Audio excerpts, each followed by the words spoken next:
सुप्रभात बच्चों, आज मैं तुम्हारा कक्षा 5 में विषय वर्ण विचार पढ़ाएंगे। ठीक है, पेज नंबर अपना 12, 13, 14 और 15 लिखो। ठीक है, पहले भाषा के सबसे छोटी इकाई को हम क्या कहते हैं? जिसके टुकड़े नहीं करते हैं उसे हम वर्ण कहते हैं। पहले हम शिक्षा मिला है, जैसे क्या लिखा है? गुलाब, गु युक्त ला युक्त ब, गुलाब होता है। उसको और भी हम टुकड़े कर सकते हैं, जैसे ग युक्त उ युक्त ल युक्त आ युक्त व युक्त आ। ठीक है, और ठीक उसी तरह चीता, चीता को हम क्या करते हैं? फिर टुकड़ा कर सकते हैं, ची युक्त ता, और उससे भी और टुकड़ा कर सकते हैं, च युक्त ई युक्त ता युक्त आ। लेकिन उससे और हम टुकड़े नहीं कर सकते हैं। ठीक है, इसीलिए हमें सबसे छोटी इकाई मतलब भाषा के सबसे छोटी इकाई को हम वर्ण कहते हैं। ठीक है, तो वर्णमाला किसे कहते हैं हम देखेंगे। वर्ण समूह को हम वर्णमाला कहते हैं। हम जानते हैं वर्ण दो प्रकार होता है, एक स्वर वर्ण और एक व्यंजन वर्ण। स्वर वर्ण में 11 अक्षर होता है और व्यंजन वर्ण में 33 अक्षर होता है। ठीक है, तो हम देखेंगे क वर्ग, च वर्ग, ट वर्ग, त वर्ग और प वर्ग। उसे देखो, क वर्ग से क्या आता है? क से लेकर म तक, और च वर्ग से होता है च से लेकर न्य तक, और ट वर्ग में होता है ट से लेकर ण तक, और त वर्ग से होता है त से लेकर न तक, प वर्ग में होता है प से लेकर म तक। ठीक है, तो उसके सिवा जो है य र व उसे क्या कहते हैं? अंतस्थ। और उसमें वर्ग किसे कहते हैं? ये जो 3 स है और ह उसके साथ है उसे हम कहते हैं उष्म वर्ण। और देखो ये जो हम सिंबल दिया है वह न्य ण न और म, उसे हम क्या कहते हैं? पंचम वर्ण। ठीक है, तो उसके सिवा और अन्य वर्ण है जिसे हम तुमको पढ़ाएंगे। ठीक है, अन्य वर्ण क्या है? अन्य वर्ण अंग और अह, जिसको हम कहते हैं अयोगवाह शब्द। और उसके सिवा क्या है? आगत ध्वनियां, जो आ ज और फ होता है। ठीक है, और ये जो दोनों दिखो ड़ और ढ, क्या? हाँ, ये ड़ और ढ, ये जो है ड़ और ढ, ये भी अलग होता है, जिसके हम लेते हैं ड़ सड़क और पढ़ाई। और हाँ, आगे जाएंगे जो वर्ण के कितने भेद होता है। पहले बोल दिया था वर्ण के 2 भेद होता है, एक स्वर वर्ण और व्यंजन वर्ण। अच्छा, इस स्वर के 3 भेद होता है। कितने भेद होता है? 3 भेद होता है, एक ह्रस्व स्वर और एक दीर्घ स्वर और एक प्लुत स्वर। ये जो ह्रस्व स्वर है ये क्या है? जो ह्रस्व स्वर जो हम खूब कम वक्त लेता है कहने के लिए या पढ़ने के लिए, अ ई उ रू, ये खूब कम वक्त में लेता है। लेकिन दीर्घ स्वर में क्या होता है? आ ई उ, ये जो लंग उच्चारण करते हैं यानी कि ज्यादा हम उच्चारण करते हैं उसे दीर्घ स्वर कहते हैं। और प्लुत स्वर क्या होता है? ओम, क्या होता है? ओम, जो इसके अंदर क्या आता है? ओ आता है। ठीक है, तो हम जाएंगे, अब हम देखेंगे स्वर की मात्रा। हम जानते हैं, देखो ये जो स्वर की मात्रा, कितना मात्रा है? 11 मात्रा है, अ से लेकर औ तक। मात्रा अ में कोई मात्रा नहीं है, आ में आ की मात्रा, छोटा ई की मात्रा, बड़ा ई की मात्रा, रू की मात्रा, छोटा ऊ का मात्रा, बड़ा ऊ का मात्रा, रू का मात्रा, ए का मात्रा, ऐ का मात्रा, ओ का मात्रा और औ का मात्रा। एक किस होता है? व्यंजन के साथ किस होता है?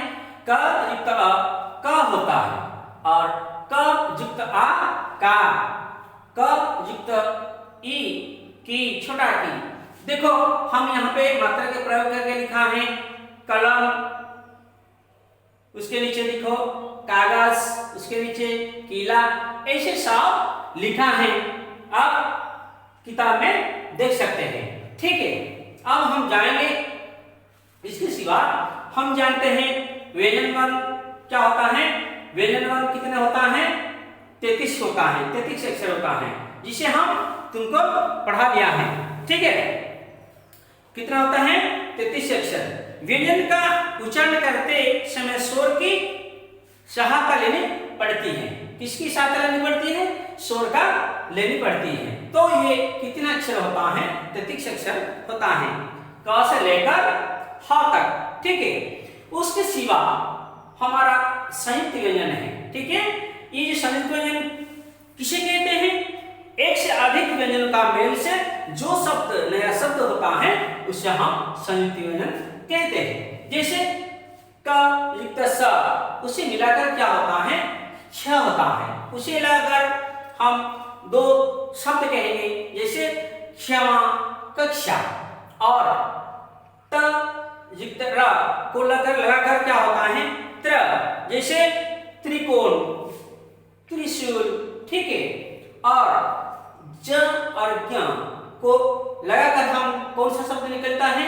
ज्ञ, जैसे आज्ञा, यज्ञ। ठीक है, तो फिर आएगा स युक्त र, ये मिलाने से क्या होता है? श्र, जैसे श्रम और श्रमिक। संयुक्त व्यंजन क्यों बोला है? दो व्यंजन मिला हुआ है। ये दो व्यंजन देखो, ये जो दो व्यंजन है उसे मिलाकर ये आता है, इसीलिए हम उसको संयुक्त व्यंजन कहते हैं। ठीक है, उसके बाद हम देखेंगे द्विविध व्यंजन। द्विविध व्यंजन क्यों कहा गया है?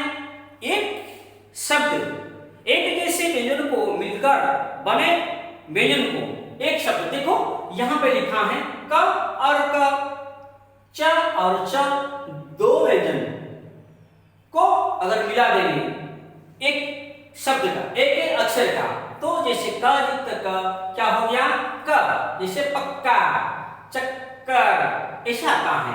और फिर हम लिया च और च, क्या होता है? च, जैसे हम लिख सकते हैं बच्चा, कच्चा। ठीक है, सच्चा। ओके, उसके बाद हम देखेंगे क्या? संयुक्त अक्षर। ठीक है, क्या देखेंगे? संयुक्त अक्षर। जब स्वर रहित व्यंजन का अपने से अलग स्वर सहित व्यंजन से मिला होता है उसे हम संयुक्त अक्षर कहते हैं। जैसे देखो ये मिलता नहीं, यहाँ पे दोनों मिलकर रहे थे, ये दोनों मिल गया तो ये होता है। यहाँ पे कैसे होता है? देखो द तो य, द मिला नहीं है, क्या लिखा है? विद्या। ठीक है, और स त, स्त, अस्त। ठीक है, उसके बाद हम जाएंगे र के बारे में, आप लोगों को पढ़ाएंगे। हम जानते हैं र के विभिन्न प्रकार के होता है, कहां से लगता है।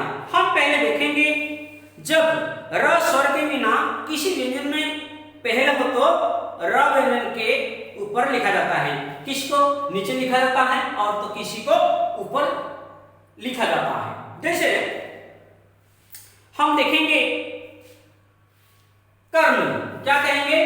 कर्म, कर्म, ये देखो कहां लगा गया है। ठीक है, और हम देखेंगे उसके बाद और एक आता है, हम लिखेंगे क्रम, ये देखो ये की मात्रा कहां लगा है। फिर हम देखेंगे और एक मात्रा जो क्रम, देखो यहां लग गया है। ठीक है, ये कर्म, यह हो गया क्रम। और क्या होगा? हम देखेंगे और एक शब्द आता है, हम लिखेंगे ट्रक।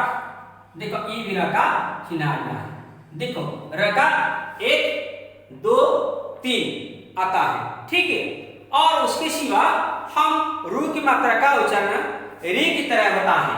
हम रू का, हम देखा है रू, ये क्या है? रू है ना, उसको हम रे की मात्रा बनाते हैं। जैसे ऋषि, ऋषि ना कहकर हम कहते हैं ऋषि।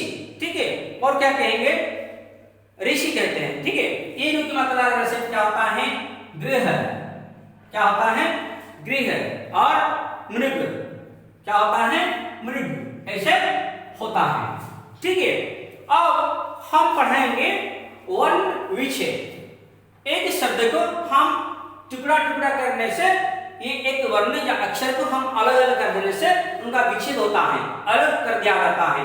जैसे हम देखेंगे नीला एक शब्द है, नीला को हम वर्ण विच्छेद कैसे करेंगे? न युक्त ई युक्त ल युक्त आ, नीला। ठीक है, हम उसको अलग अलग करके लिख दिया है, मतलब अलग करना। वर्ण विच्छेद का अर्थ होता है अलग करना। किसी शब्द के वर्ण के अलग करने ही वर्ण विच्छेद होता है। जैसे आपको ये उदाहरण दे दिया है। ठीक है, अब हम इस पाठ से क्या शिक्षा मिला है हम फिर से दोबारा याद करवा देंगे। ठीक है, भाषा की सबसे छोटी इकाई को क्या कहते हैं? वर्ण कहते हैं। ठीक है, वर्ण के वर्ण समूह को वर्णमाला कहते हैं। और हिंदी में कुल 11 स्वरवर्ण होता है, जो और व्यंजन वर्ण 33 होता है। ठीक है, हिंदी में र के विभिन्न रूप प्रचलित हुआ है, जो आपको यहाँ लिख दिया है। और आखिरी वर्ण के अलग अलग करना वर्ण विच्छेद कहा जाता है। ठीक है, थैंक यू।